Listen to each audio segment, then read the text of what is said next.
compreender um pouco melhor esses dados, essas informações. Então, nós queremos, nesses minutos, refletir um pouco, convidar 3 pessoas importantes para isso. Então, em primeiro lugar, o Dr. Timóteo Cavaco, para convidar uma vez aqui à frente. O Dr. Timóteo é presidente da Aliança Evangélica Portuguesa, também investigador na área de História do Protestantismo em Portugal, é professor e membro do Conselho Diretivo do Seminário Teológico Batista. Muito obrigado, Dr. Timóteo, pela sua presença. Também convidar a doutora Elsa Correia Pereira. A doutora Elsa é socióloga, responsável pela assessoria de apoio aos refugiados da Aliança Evangélica Portuguesa e nesta mesma organização atua como coordenadora do Gabinete de Estudos e Pesquisa, mas também atualmente está realizando seu doutoramento na Universidade do Porto e a sua tese a ser desenvolvida em torno da temática do papel das mulheres nas comunidades evangélicas na Europa. Ótimo, excelente. Convidamos também o pastor Pedro Silva. Pastor Pedro Silva, diplomado em Teologia, pastor na Igreja Batista Vida Nova, professor no Seminário Teológico Batista na área de competências e estilo de vida ministerial, e também é um dos coordenadores do Gabinete de Estudos e Pesquisa da Aliança Evangélica Portuguesa. Então, por favor, podem tomar assento. Eu gostava de já iniciar fazendo uma pergunta para o Dr. Timóteo Cavaco. Estamos a falar já algumas vezes sobre o Gabinete de Estudos e Pesquisa da Aliança Evangélica Portuguesa. Eu queria conhecer esse gabinete, quais são os seus objetivos? Deixa o microfone para nós estamos na América, as coisas que são...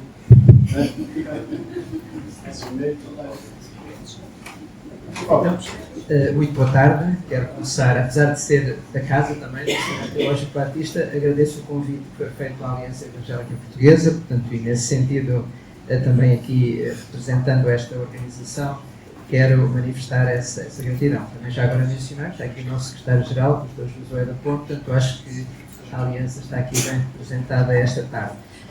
O Gabinete de Estudos e Pesquisa, apesar do nome pomposo, é uma modesta iniciativa, mas que conta com recursos muito válidos, particularmente os nossos recursos humanos, e quero nesse sentido agradecer realmente com muita gratidão esta disponibilidade que desde logo, tanto o Pedro Silva como a Elsa Pereira manifestaram para embarcar neste projeto, e que procura, no fundo, também usar, de certa forma, algumas dinâmicas que já estavam a ser desenvolvidas. Não começamos nada de novo, mas a nossa intenção principal, e deixem-me só muito sumariamente dizer que temos 2 objetivos principais. Um deles é conhecermos melhor a nós próprios como comunidade evangélica. Acho que este aspecto é muito importante. Deixem-me só dizer muito rapidamente que, naturalmente, em Portugal, apesar de mais de 80%, significativamente mais de 80% das pessoas se identificarem como pertencendo a um determinado grupo religioso, o fenómeno religioso está muito oculto da sociedade portuguesa. Não só em termos da presença real, não é? Talvez depois desculpem-me dizer, da overdose que nós tivemos de informação em torno da Jornada Mundial da Juventude, pode parecer que não, mas eu pergunto, depois da Jornada Mundial da Juventude, quantas notícias sobre a religião, sobre o fenómeno religioso, é que surgiram em Portugal? E quando surgem são negativas, como hoje, basta ver a primeira página do Semanário Expresso, e neste caso concretamente em relação, digamos, aos evangélicos, de uma forma geral. Portanto, o fenómeno religioso está muito oculto, apesar de uma grande parte da população portuguesa, de facto, se identificar como um grupo religioso. Mas depois, dentro desses que se identificam como pertencendo a um grupo religioso, apenas uma minoria, cerca de 6% apenas da população, não são católicos romanos, ou não se identificam como católicos romanos. Não tenho tempo agora para explicar isso, nem seria a pessoa mais competente, a Elsa teria competências técnicas para explicar melhor, mas isso geralmente faz com que nos poucos estudos que haja sobre o fenómeno religioso, as minorias religiosas não sejam estatisticamente relevantes, e por isso temos muito pouca informação sobre o que se passa nas nossas comunidades, em particular, apesar dos evangélicos serem a maior minoria religiosa, geralmente não são rastreados nesses estudos de, vamos dizer, mais largo espectro, não é? E por isso eu acho que é muito importante, com os nossos parcos recursos, desenvolvermos, digamos, inquéritos e outros meios de conhecer a realidade. E este gabinete, no fundo, procura, neste caso específico, responder a uma necessidade, e passo nesse sentido a também mencionar o nosso segundo objetivo, que é não só conhecermos melhor, porque nós não somos puramente uma unidade de investigação, tem o objetivo de simplesmente construir conhecimento, mas também de que esse conhecimento possa ser usado para definir estratégias para a própria Aliança Evangélica e para a comunidade evangélica de uma forma geral, não é? E, portanto, eu diria que estes são os dois objetivos principais deste gabinete. Muito bem, excelente iniciativa, somos todos muito gratos a isso. Quem conhece o pastor Pedro Silva e consegue ficar 10 minutos a conversar com ele, tem que responder pelo menos umas 4 ou 5 perguntas sobre a sua igreja, sobre como está a realidade, como funciona o trabalho, como faz a evangelização. O Pedro Silva tem sido um incansável pesquisador durante todos esses anos. Nós somos muito gratos, irmão, pelo seu trabalho, pelo seu empenho e, mais uma vez, por esse excelente trabalho junto à doutora Elsa, que foi apresentado esse ano. Mas, com este relatório, pastor Pedro Silva, quais são as principais tendências sobre o crescimento da Igreja Evangélica em Portugal apresentados nesse momento? Quais são aqueles que, resumidamente, o irmão pode nos destacar? Em primeiro lugar, boa tarde. É realmente um privilégio poder participar deste painel e também poder colaborar com esta equipa fantástica. Este já é a terceira atualização do estudo que nós fizemos. Então começámos em 2016, foi a primeira pesquisa lançada, 2020 e agora 2023. Então, mais importante do que a informação que aparece no estudo são as tendências que vão sendo confirmadas em cada uma das atualizações. E a primeira tendência que nós vemos é que as igrejas evangélicas têm vindo a crescer na sua assistência. Isso é inequívoco, a pesquisa mostra isso. Em relação aos batismos, percebemos que de 2016 para 2020 houve um aumento, mas em 2023 houve um ligeiro decréscimo, que facilmente pode ser explicado pelos anos de pandemia. Algo que realmente tem sido impressionante é o interesse gerado pela plantação de novas igrejas. O número de igrejas tem vindo a crescer. 6% das igrejas que nós entrevistámos foram plantadas nos últimos 2 anos, 2021 e 2022. Então isso mostra uma média de crescimento de cerca de 6%, cerca de 3% ao ano. O que realmente é espantoso, porque quando nós olhamos para os artigos feitos por alguns pesquisadores, o que eles nos dizem é que para uma denominação ou um grupo de igrejas se manter, tem que plantar 1% das suas igrejas por ano. Para crescer, tem que plantar 2%. Nós aqui estamos a falar de um crescimento de 3%. Então é realmente impressionante. E uma última tendência, não vou alongar mais, mas uma última tendência dentro deste interesse gerado pela plantação de igrejas é o número de igrejas comprometidas, ou pelo menos com interesse sério em plantar igrejas nos próximos 5 anos. Em 2020, eram cerca de 48% das igrejas que tinham este interesse manifesto em plantar novas igrejas. No estudo de 2023 já estamos a falar de 62%. Então, as igrejas e os pastores perceberam que a plantação de igrejas é um caminho possível e pelo qual querem trilhar. Então, de uma forma resumida, diria que estas são algumas das tendências. Excelente, muito bom, muito bom. E se trouxermos um olhar mais sociológico sobre essa pesquisa, doutora Elsa, quais os aspectos dessa paisagem cristã evangélica em Portugal hoje merecem atenção? Ou seja, de que maneira esse relatório pode indicar pontos centrais no crescimento da igreja evangélica em Portugal, numa perspectiva mais sociológica? Boa tarde a todos, muito grata pelo convite. O Pedro já referiu alguns destes aspectos dos pontos centrais que identificam o crescimento, desde logo os planos para a plantação de igrejas, que têm vindo a crescer desde 2016, isto porque já tinham sido feitos, este inquérito foi feito no início de 2023, mas já tinha sido feito um em 2016 e um em 2020, então nós podemos fazer este estudo comparativo e vemos se os planos de plantação das igrejas têm crescido. Na nossa amostra de 350 pastores que responderam ao inquérito, em números reais correspondem os seus planos a 127 igrejas a serem plantadas. Também quando perguntamos aos pastores, em comparação com 2019, se a sua assistência foi superior à fase anterior à pandemia, 53% disse que sim, que em 2022 a sua assistência nas igrejas, ou pelo menos em mais de metade delas, foi superior ao que era em 2019, antes da pandemia. Se nos centrarmos no aspecto da assistência das igrejas, nós temos por categorias, não é? Até 25 pessoas, 25 a 50 e mais de 50 pessoas.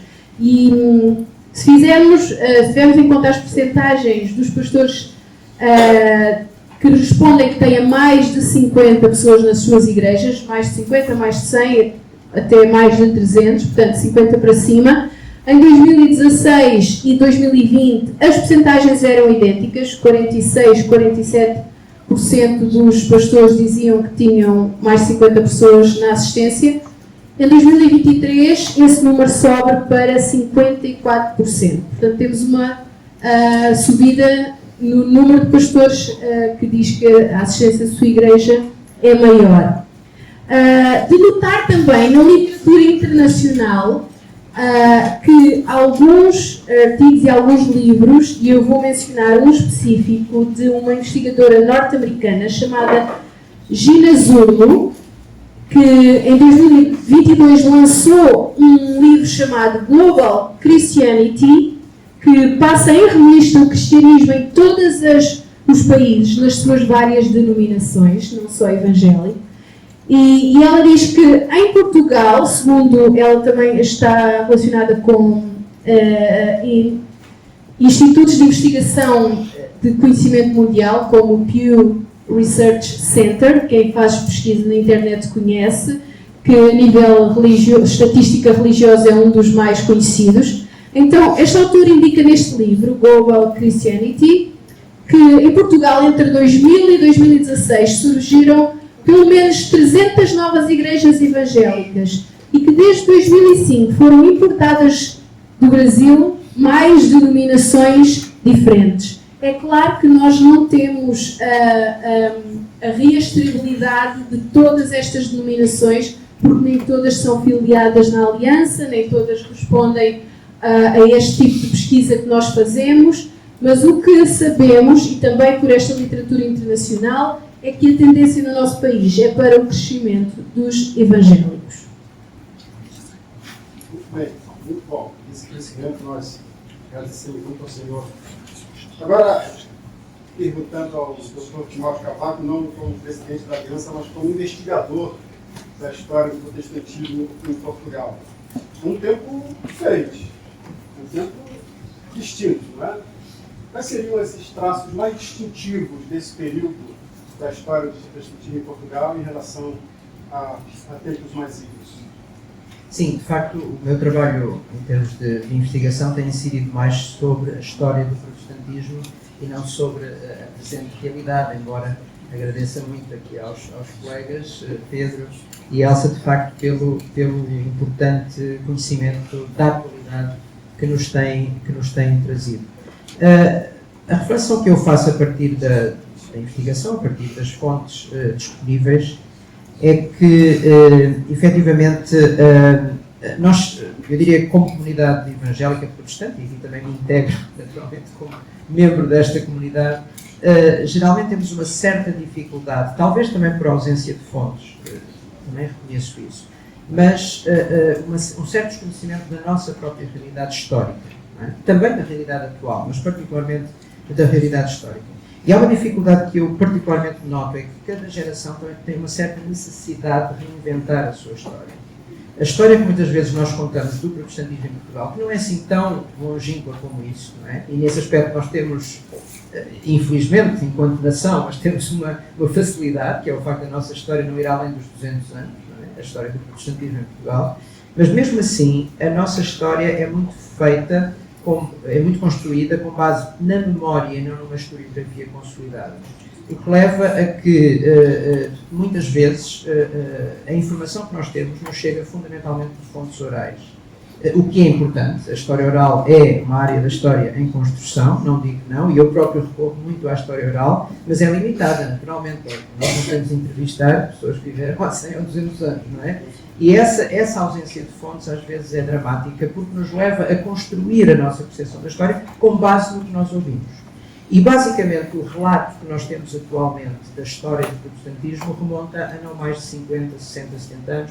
Eu diria fundamentalmente depois, e é um período de grande desenvolvimento a seguir à Segunda Guerra Mundial. Portugal não fez parte da Segunda Guerra Mundial, não, mas de certa forma recebeu os resultados daquilo que eu chamo o plano Marshall evangélico protestante. Nós temos, de facto, uma grande chegada de missionários nas diferentes denominações a seguir à Segunda Guerra Mundial, que fizeram parte de uma intenção expressa, particularmente dos nossos irmãos norte-americanos, mas também de outras nacionalidades. Mas mesmo aqueles que chegaram, por exemplo, de outros países da Europa, como por exemplo a Suécia, vinham, de certa forma, dentro dessa vaga missionária norte-americana, e nesse sentido a nossa história está muito construída na base dessa realidade. Ora, quando nós observamos as fontes, eu tenho incidido mais a minha pesquisa sobre o século XIX, sobre as primeiras comunidades protestantes no nosso país, nós chegamos a conclusões um pouco diferentes. A primeira conclusão a que eu chego é que, de facto, não houve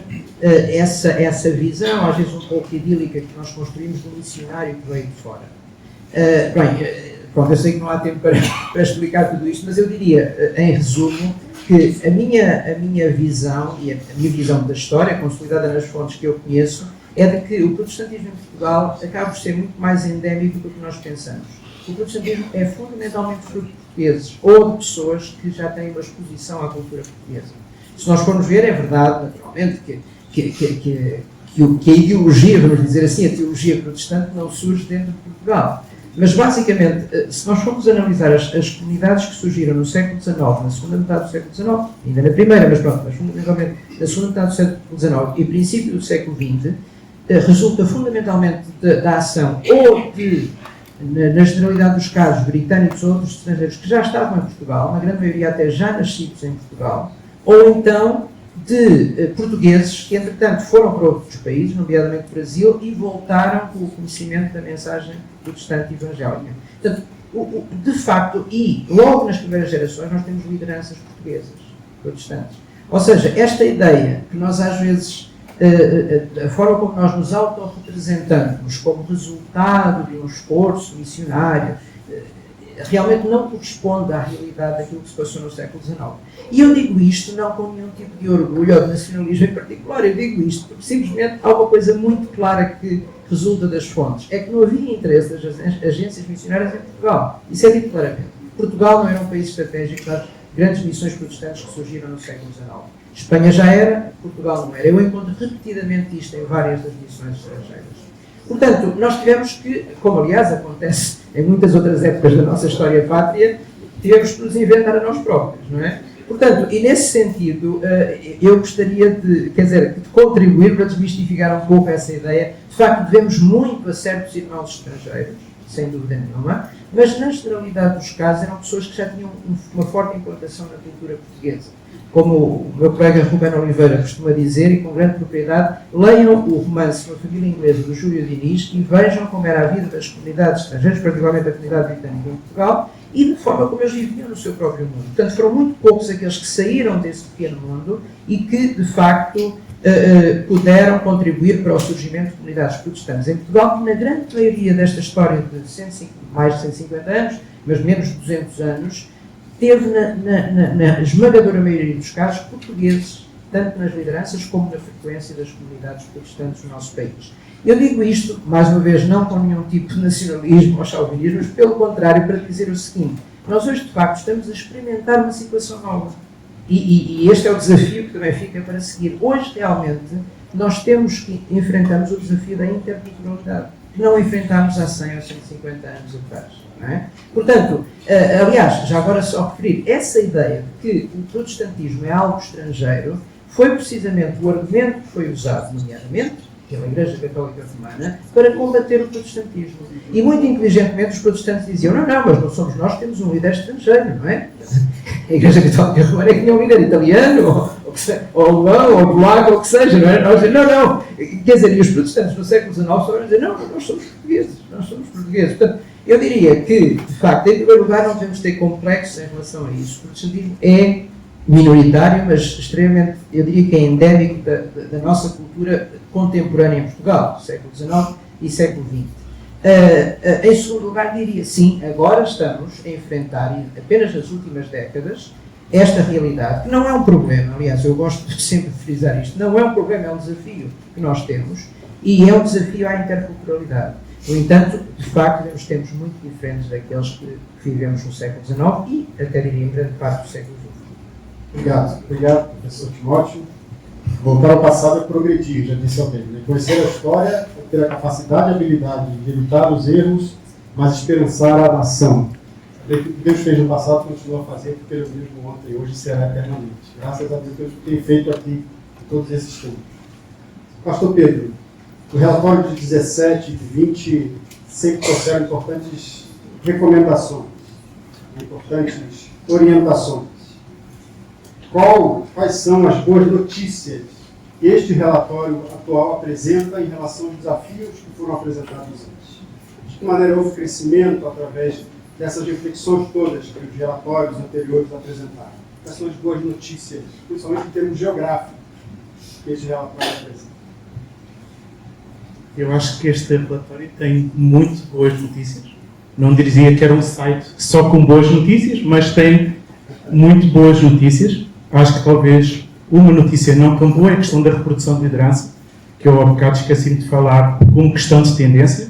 Então esse é um motivo de preocupação e é algo para o qual a pesquisa 2020 já alertava. Mas olhando apenas agora para questões geográficas, nós estudamos 3 tópicos. O primeiro, olhámos para os 10 concelhos com mais população. O que é que se estava a passar nestes concelhos? Em segundo, onde é que foram plantadas mais igrejas e menos igrejas?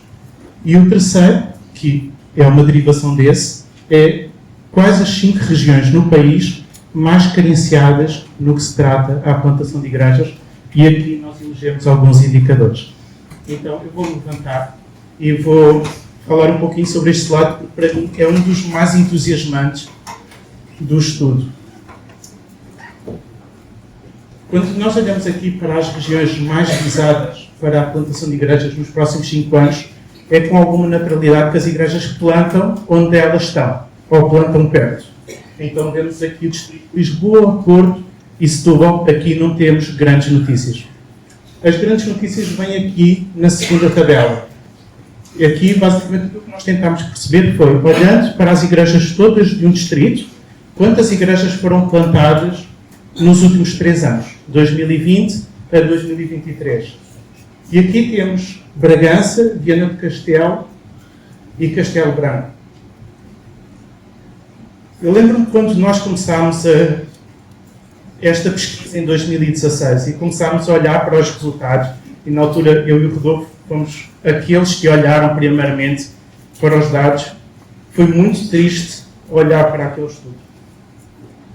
Porque aquilo que está representado aqui não são apenas números. Estamos a falar de vidas, estamos a falar de igrejas, estamos a falar de líderes. E na altura, os 5 distritos mais carenciados eram todos ali no interior norte. Estamos a falar de Viana Castelo, Vila Real, Bragança, Castelo Branco e Guarda. E olhar pelo menos para 3 desses distritos e eles aparecerem aqui nos primeiros lugares deste ranking mostra que estes estudos valem a pena. Claro que os estudos não são a solução para tudo, não fomos nós que plantámos as igrejas. Costumo dizer que os nossos estudos são uma enorme placa a dizer por aqui. Quando nós olhamos aqui para as regiões onde foram plantadas mais igrejas após 2020, então aqui estamos a falar de números absolutos, mais uma vez Setúbal, Lisboa aparecem, mas olhar para Braga e ver Braga ali, porque no estudo de 2020, Braga era o pior município, é o pior concelho dentro dos 10 com maior população. E agora estamos a ver o distrito de Braga aqui com, em terceiro lugar, o distrito onde houve mais igrejas plantadas. E novamente aparece ali Viana do Castelo. E foi muito interessante porque quando as notícias começaram a rodar, nós fizemos uma entrevista para o jornal As Sete Margens e dali a notícia espalhou-se. E um jornal do Minho fez eco àquilo que o Sete Margens tinha publicitado e destacou precisamente este dado, que Viana do Castelo aparecia como um dos distritos onde tinha sido plantadas mais igrejas. Então, este slide aqui tem muito boas notícias. Graças a Deus. Pensa. O desafio dessa expansão geográfica passa também pelo desafio da formação de novos líderes, de uma nova liderança comprometida com a plantação, com a revitalização e com o pastoreio dessas igrejas. O relatório apresenta uma recomendação a apontar exatamente a importância do movimento dos bivocacionais. Doutora Elsa, pode nos falar um pouquinho sobre isso, dos dados, das informações que o relatório apresenta, que os levaram a fazer essa recomendação? Então, como a Débora já tinha referido há pouco, os bivocacionais, dentro da nossa amostra de 350 pastores, representam 26%. E talvez possa haver a tendência a pensar que os bivocacionais, como não têm outra atividade laboral, não terão tanto compromisso ou tanto tempo dedicado à igreja. Mas há aspectos que nos levam a pensar do seu compromisso e do crescimento da igreja em igualdade com aqueles que estão em tempo inteiro. E um desses aspectos é quando nós cruzamos o número de batismos nas congregações com o facto de serem pastores a tempo inteiro ou bivocacionais, a percentagem é muito semelhante. Ou seja, podíamos pensar que aqueles que são de congregações a tempo inteiro têm um maior número, exponencialmente maior de batismos, mas está muito equilibrado. Outro aspecto é na plantação de igrejas. Por exemplo, quando nós comparamos aqueles que têm planos de plantação de igrejas e já com o local designado, os pastores, dentro do total de pastores a tempo inteiro, 62,9% e dos bivocacionais, 61,3% têm planos de plantação já com o local designado. O que significa que as percentagens são muito semelhantes.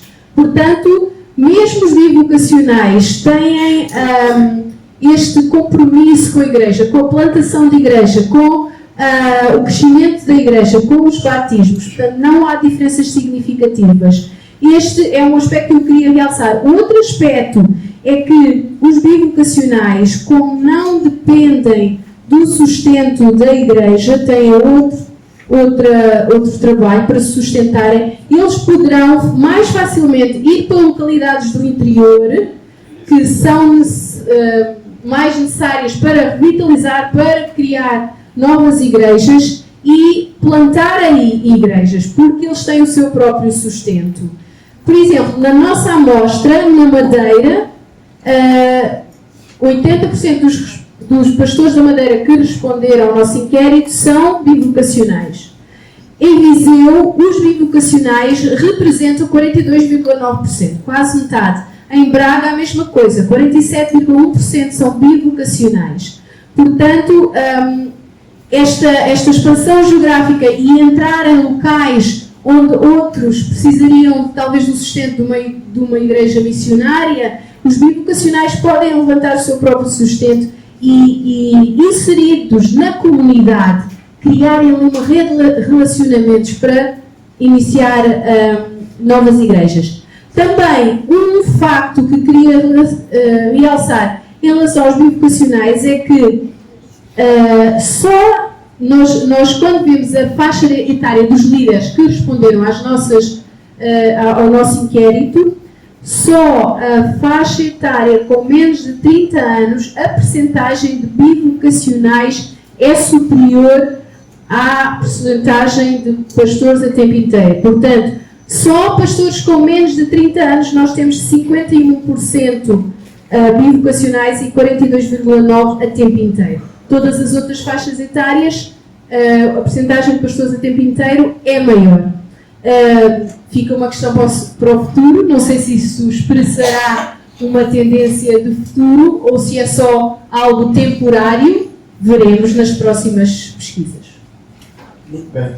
Meus caros, já estamos a chegar ao fim do nosso tempo, né? Não temos muito mais tempo, queremos continuar com nossa celebração, temos mais coisas por vir, mas isso é uma pequena amostra do que acontece no Seminário Teológico Batista. Nós levamos muito a sério o estudo da palavra, nós levamos muito a sério uma teologia centrada em Cristo, comprometida com a palavra de Deus, mas também consciente das realidades onde nós vivemos. Então, quem sabe essas ações não inspiram a comprometer-se a estudar no seminário, a fazer um curso, a matricular-se numa disciplina de curto prazo. Teremos algumas a iniciar daqui a um pouco, nós vamos ouvir sobre isso ainda. Uma boa notícia também, né? Boas notícias do seminário, a partir de fevereiro e março do próximo ano, iniciamos mais uma turma do Master em Estudos Teológicos. Nosso objetivo é capacitar o povo de Deus para o serviço dele aqui nesse país.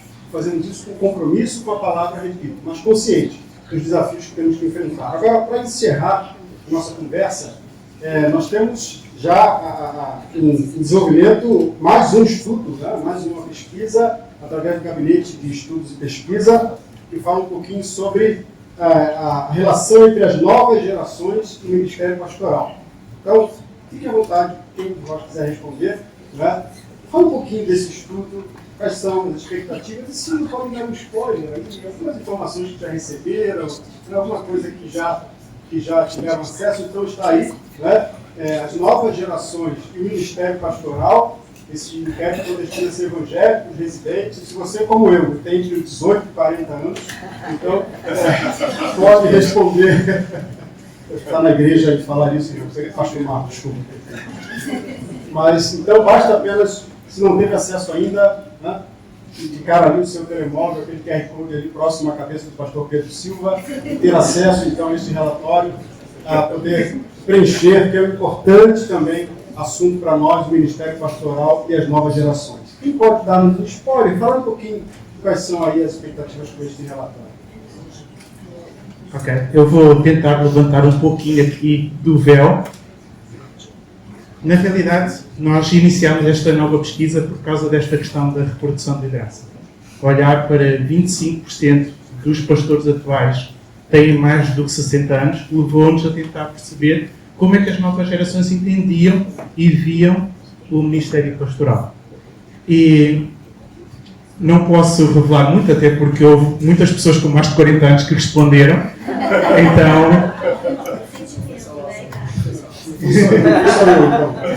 eu não sei quem respondeu porque é totalmente anónimo. Só sei que você respondeu. Mas está a ser muito interessante perceber, porque está, de alguma forma, nós estávamos à espera que os jovens não olhassem para o Ministério Pastoral com muito entusiasmo, mas isso está-se a revelar completamente o contrário. E das cerca de 650 respostas que nós já temos, lá está, os mais de 40, por isso agora precisamos de filtrar, nós temos cerca de 230 pessoas que responderam à pergunta aberta, ou seja, querem falar sobre o assunto, mesmo para além dos 15 minutos que demoraram a responder ao inquérito. Então, isso demonstra interesse. Uma das nossas perguntas era se o Ministério é atrativo para os jovens hoje em dia, o Ministério Pastoral. E, neste momento, está quase metade. Uma das outras perguntas era se você tivesse filhos e o vosso filho quisesse ir para o Ministério Pastoral, vocês encorajariam os vossos filhos a ir para o Ministério Pastoral? Quase 60% diz sim, eu encorajaria. Então, há boas notícias. Eu lembro que, quando começámos a ter um número substancial de respostas, estávamos numa reunião da MEDIC e comecei a mostrar tudo. Olha, aqui.